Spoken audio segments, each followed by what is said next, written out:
Bonjour à tous et bienvenue sur la chaîne de Kikiriki. Alors cette chaîne aura pour but de vous faire quelques démonstrations et tutos sur le jeu pour pouvoir vous guider et vous aider un petit peu si vous avez des questions. Bon, je vais pas m'attarder sur la présentation, donc je vais rentrer directement dans le vif du sujet.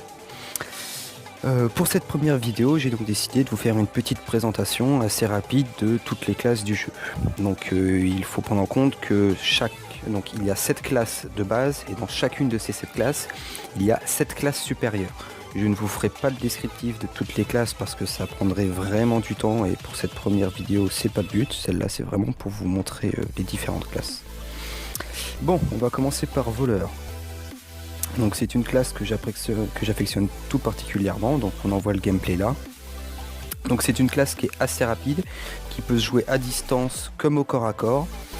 Donc ses déplacements lui permettent de passer un peu derrière ses adversaires et de se déplacer sans recevoir trop de dommages s'il est bien géré. Donc qu'est-ce que je pourrais dire d'autre sur voleur? Bah pas grand chose, hein. Donc on va passer tout de suite sur vagabond. Alors vagabond. C'est une classe que je trouve assez spéciale en fait. Ce serait... Enfin, il y a plein de choses à dire dessus. Pour moi, il représente un petit peu des mages guerriers, mais enfin voilà, on sait pas trop. Voilà, donc ils sont assez lents, mais ont quand même de bons dégâts. Donc c'est relativement un petit peu comme guerrier et mage avec les skills magiques, comme là par exemple c'est une AOE magique.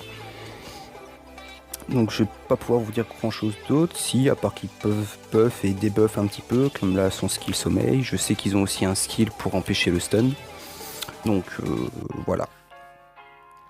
Bon, Ranger maintenant. Alors Ranger, il y a deux manières de les jouer. Donc soit à distance, soit à mi-distance. Mais dans tous les cas, il reste des DPS.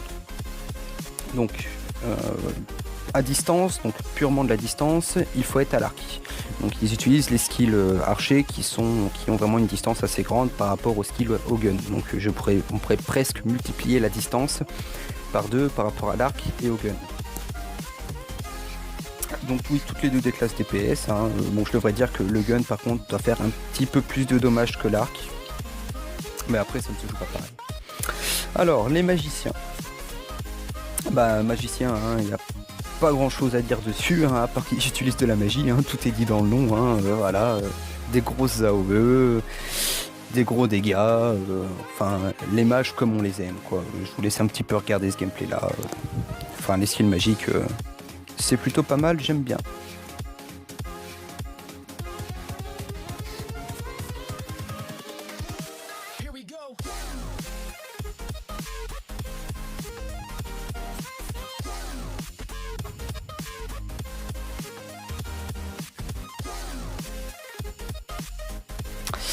Bien, maintenant nous allons passer sur acolytes. Donc les acolytes, hein, comme ils disent le nom, hein, c'est nos acolytes. Hein. Enfin voilà. Donc il y a deux manières de les jouer. Donc soit vous êtes, donc vous passez prêtre par plus tard, donc vous êtes spécialisé dans le heal, donc des gros soins et des très gros soutiens, des buffs, buff dex, vite, main, HP, SP, etc. Enfin des bons soutiens qui sont assez appréciés dans les donjons et autres. Les moines. Donc le moine, c'est l'autre possibilité de acolyte. Donc ça, c'est une classe DPS aussi, hein, clairement, qui ont du coup un petit bonus parce qu'ils peuvent se buff, donc augmenter leur taux de coup critique, etc. Donc c'est une classe relativement intéressante pour ceux qui veulent un peu jongler entre le soutien et les attaques.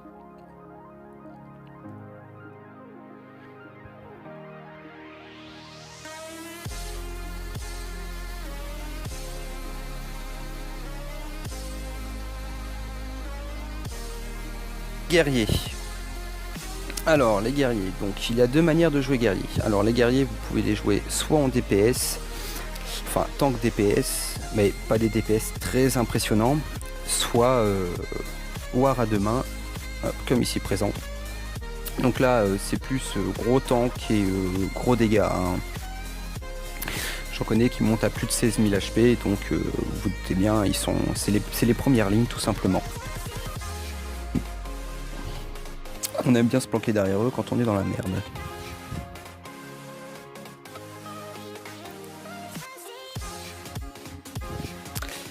Donc, alors maintenant nous allons passer sur créateur. Alors créateur, c'est une classe que je ne connais pas beaucoup, donc elle est spécialisée dans les debuffs. Ils ont des skills un peu piégeurs, donc ils posent les skills et donc ils s'activent quand les monstres passent dessus. Voilà, donc sur créateur je ne pourrais pas trop vous guider, hein, désolé. Mais je vais en faire un dans pas longtemps, donc je pourrai plus vous guider dessus après. Donc sur ce, je vous remercie d'avoir regardé cette vidéo jusqu'à la fin. Et à bientôt pour une prochaine vidéo. J'espère que... Enfin oui, j'ai oublié ça. J'espère que ça aura pu vous aider un petit peu à choisir votre classe. Bon, allez, à plus tout le monde.